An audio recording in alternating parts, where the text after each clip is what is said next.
Hi mga ka-bakers! Kumusta kayo? Ngayon naman ay gagawa tayo ng ube sans rival. Handa na ba kayo? Ang mga kailangan natin ay egg white 6 na piraso, cream of tartar 1 teaspoon, sugar 400 grams, vanilla flavor 2 teaspoon, cornstarch 150 grams, kasoy or peanut 250 grams, ube food color 1/4 teaspoon at ube flavor na 2 teaspoon. Ilagay na natin ang egg white, ube flavor, ube food color, cream of tartar. Buksan na natin ang ating mixer at hayaan natin itong mag-mix hanggang sa tuluyan na magsama-sama ang mga sangkap at umalsan na rin ng kaunti ang ating egg white. Ilagay na rin pala tayo ng ating vanilla flavor. Pagkatapos ay ilagay na natin ang ating asukal.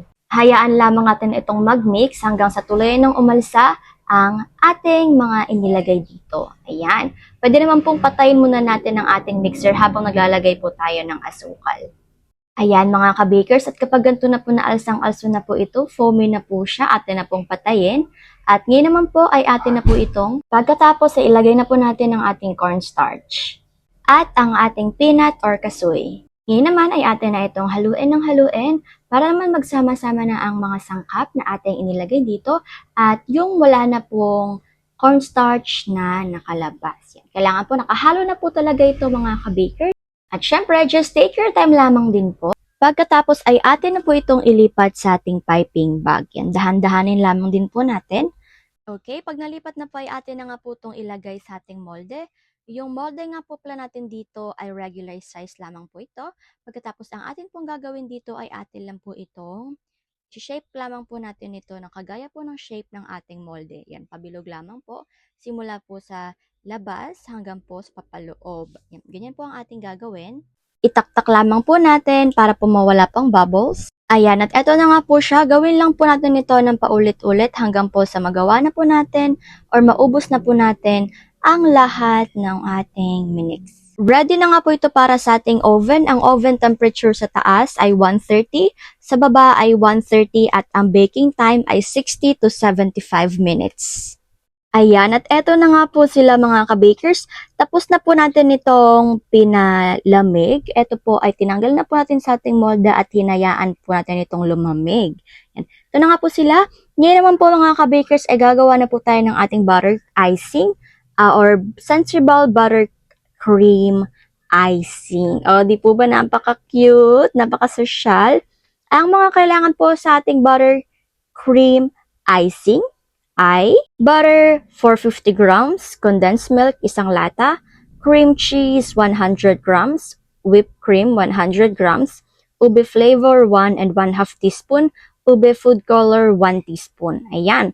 At ngayon naman po mga ka-bakers, atin po itong i-mix ng 10 to 12 minutes. Pagsama-samahin lamang po natin ito. Ayan, at dahil okay na nga po ito mga ka-bakers, ay atin na pong patayin ng ating mixer. At ngayon naman po ay maglalagay na po tayo ng kakaunting icing or buttercream sa ilalim. Pagkatapos po, ilalagay na po natin dito ang ating sans rival. Ayan. Pagkatapos naman po, ay maglalagay na po tayo ng ating icing sa ibabaw. Yung dami naman po ng icing mga ka-bakers, ay kayo na po ang bahala as long as hindi naman po siya sobrang dami at hindi rin naman po siya sobrang konti. Pagkatapos po, maglagay na po tayo ulit. Yan, lagay lamang po natin ito. Ito na po yung ating pangalawang layer. Maglagay lamang po tayo ulit ng ating buttercream icing. Yan. At syempre po, maglalagay po tayo ulit. Yan, ito na po ang ating third layer. Yan, lagay lamang po natin ulit. Okay, yung dami naman po ng layer, kayo na po ang bahala. Pero para sa ating video ngayon, gagawin po natin ating 4 na layer. Yan, 4 na layer nga po yan. Pero depende po yan sa inyo mga ka-bakers kung gusto nyo po siyang gawing 2, 3, or 4 na layer. Or even 5 kung gusto nyo po. Ayan, pagkatapos nga po naglagay na nga po tayo ng icing sa buong cake natin, sa gilid ng ating cake. At kayo na nga pong bahala mga ka-bakers sa dami nito. Ayan.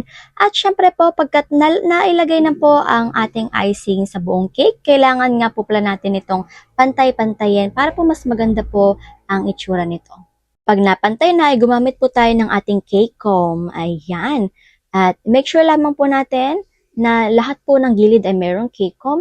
Pagkatapos gagamit po tayo ng ating spatula dito para po mapantay naman po ang ibabaw ng ating cake. At dahil napantay na, gagamit na po tayo ulit ng ating cake comb para po ma-design din po ang ibabaw nito. The last but not the least, eto na nga po siya mga ka-bakers. Ready na nga po ito para malagyan na po ng ating peanut or kasoy. Yung dami naman po ay kayo na po ang bahala. As long as malagyan naman po ang gilid nito. Yan, lagyan naman po natin ang ating gilid muna. At ito na nga po siya mga ka-bakers. Maglalagay po tayo ngayon sa ibabaw ng ating cake. Uy, nakikita niyo po ba kung gaano siya kaganda mga ka-bakers? Natatakam na po talaga ako. Ang ganda po kasi talaga niya. At higit sa lahat ay sobrang sarap. Ngayon naman po maglalagay na po tayo dito ng ating design sa gilid nito. Ito naman po ay ang style naman po nito mga ka-bakers. Ay meron po siyang tip. At kung gusto niyo po ng different kind of tip mga ka-bakers, star tip po ito. Pero nakalimutan ko nga lang po ang kanyang number. Meron po kasing mga number ang mga star tip. I'm sorry po mga ka-bakers na forgot ko po talaga. Uy, anyways nga po, pwede naman pong kahit ano pong klase ng star. Hindi naman po kailangan na ganito po dapat kaliliit ang kanyang line. Anyways, eto na nga po talaga mga ka-bakers ang ating napakasarap at napakaganda naman po talaga. Napaka-elegant naman po talaga itong ating ube. Sans Rival. Ayan na nga po mga ka-bakers. Natapos na nga po natin ito. Check naman po talaga na kayang-kaya po talaga natin ito. Di po ba mga ka-bakers? Nako, alam nga po na sabi nila, pag may tiyaga, may Sans Rival. Anyways nga po pala mga ka-bakers, napakaganda naman talaga nito. Kaya naman po atin na nga po itong hatiin. Okay, yan na nga po. Atin na nga po siyang hinahati. Yan, hatiin lamang po natin ito. Medyo crunchy po siya mga ka-bakers kasi po hindi pa po natin siya nilalagay sa ating ref. Pero kapag nailagay na po mga ka-bakers, mas lalo po talaga itong masarap. Uy! So, eto na nga po mga ka-bakers. Yan. And, charan! Oh, di po ba napakaganda at napakasarap po talaga niya. Tingnan niyo naman kung gaano po siya kasarap. Hindi po talaga siya kaya mabigyan ng justice ng ating camera. But at the same time, nakikita pa rin natin ang yumminess niya. Uy, may yumminess pala. O, di po ba mga ka-bakers? Nako, nagugutom na naman po talaga ako. Umagang-umaga, nagpapagutom tayo. Uy, anyways nga po, ay nako, napakadaldal na naman po talaga ako. Maraming salamat po sa inyong lahat mga ka-bakers. At eto na nga po ang ating food for the soul ngayon. Basta mga ka-bakers, gawin nyo to ha. Mateo 6 verse 14 to 15. Sapagkat kung pinapatawad ninyo ang mga nagkakasala sa inyo, patatawarin din kayo ng inyong Ama na nasa langit. Ngunit kung hindi ninyo pinapatawad ang inyong kapwa, hindi rin patatawarin ng inyong Ama ang inyong mga kasalanan. Mga ka-bakers, atin po itong pagnilay-nilayan. Meron din po itong parable na yung hari, tapos may dalawa siyang parang katulong. Yung isa, malaki yung utang, tapos yung isang katulong, may utang din sa lalaking may utang sa hari. Ganun. Tapos, yung katulong na may utang sa hari, pinatawad yun ng hari. Pero yung lalaking katulong na pinatawad ng hari, merong nagkautang sa kanya, pero di niya yung pinatawad. Yung ganun, parang lahat tayo ay makasalanan, lahat tayo ay nakakagawa ng kasalanan, walang perfecto. Kaya dapat, totoo tayong magpatawad. Mahirap man, madali man sabihin pero mahirap gawin, pero alam ko na ang lahat ng ito ay may dahilan. Magpatawad tayo, kahit na hindi sila humihingi ng tawad, kasi ito yung sign na pinapalaya natin ang ating mga sarili sa sakit.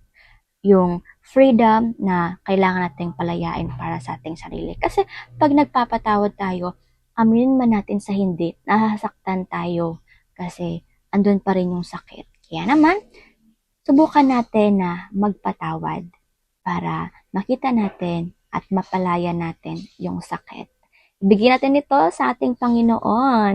Amen. Hindi man ako marunong mag-explain, pero isa lang ang alam ko. Tinatawag tayo ng ating Panginoon ngayon.